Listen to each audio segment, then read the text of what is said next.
Britain's Prime Minister. Her successor is former London Mayor Boris Johnson. AP correspondent Charles De Ledesma has a report. Buckingham Palace has confirmed that Johnson has been appointed as Prime Minister and First Lord of the Treasury, another of the British leader's titles. He visited the palace to meet with the monarch after predecessor Theresa May resigned, failing to secure parliamentary approval for her deal to leave the EU. Johnson will now start work on forming his new administration, but without some leading names. Senior members of former Prime Minister Theresa May's government, including her Treasury chief, Philip Hammond, are resigning as Johnson takes over the job. Charles De Ledesma, London. Former U.S. Special Counsel Robert Mueller testified Wednesday before two congressional committees. Questions focused on his report on Russian meddling in the 2016 U.S. presidential election. But Mueller disagreed with President Trump's characterization of the probe. More from AP's Sagar Meghani. The president's repeatedly said Mueller's probe exonerated him, but Mueller bluntly told lawmakers he did not clear the president of obstructing the investigation and took issue with the president's characterization. It is not a witch hunt. Over several hours, Mueller seemed determined to stay out of the partisan fight, often giving terse one-word answers as Democrats sought to play up his report's findings. Republicans like Devin Nunes billed it as political theater. It's a Hail Mary attempt to convince the American people that collusion is real. And bashed Mueller's investigators as politically motivated. The White House cast the day's first hearing as an epic embarrassment for Democrats. Sagar Meghani, Washington. In Afghanistan, the Taliban have claimed responsibility for a suicide bomber who rammed his vehicle into a NATO military convoy, killing one Croatian soldier and wounding two others. This is VOA News.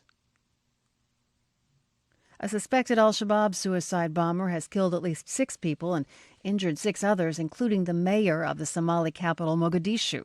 Security officials said the bomber attacked officials meeting at the local government headquarters in Mogadishu on Wednesday.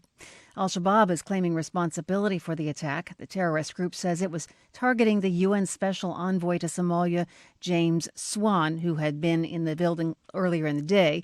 Swan has strongly condemned the attack. North Korea fired two projectiles off its east coast.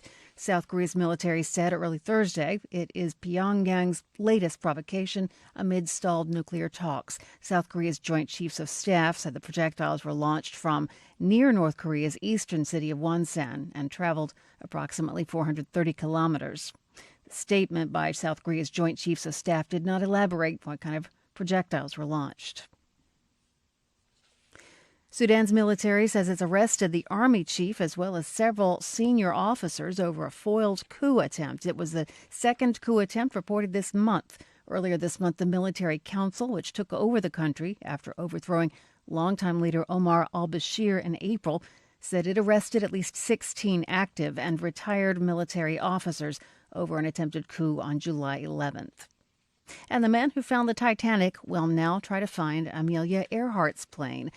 AP correspondent Rita Foley reports. Amelia Earhart and her navigator Fred Noonan were trying to fly round the world in 1937 when they disappeared. Now, deep-sea explorer Robert Ballard and a National Geographic expedition will try to find their plane. They'll be searching an area in the central Pacific Ocean that's about halfway between Hawaii and Fiji, according to National Geographic. 7 years ago, Robert Ballard talked about how challenging it would be to try to find out what happened to Amelia Earhart. If you ever want a case of finding a needle in a haystack, this is at the top of the list. I'm Rita Foley. The Trump administration's restrictive new asylum rule survived an initial court challenge on Wednesday. Announced earlier this month, the new rule bars asylum from migrants who reach the United States southern border without applying for asylum in any country they pass through on their way to the United States. The directive disqualifies a significant portion of mostly Central American asylum seekers who reach the U.S. border. And a spokesman for Puerto Rico's embattled governor tamped down media reports that Ricardo Rossello is about to step down after 2 weeks of massive protests calling for his resignation. The spokesman told reporters Wednesday that some media had published incorrect rumors and said whatever decision the governor takes will be done publicly. I'm Marissa Melton, VOA News.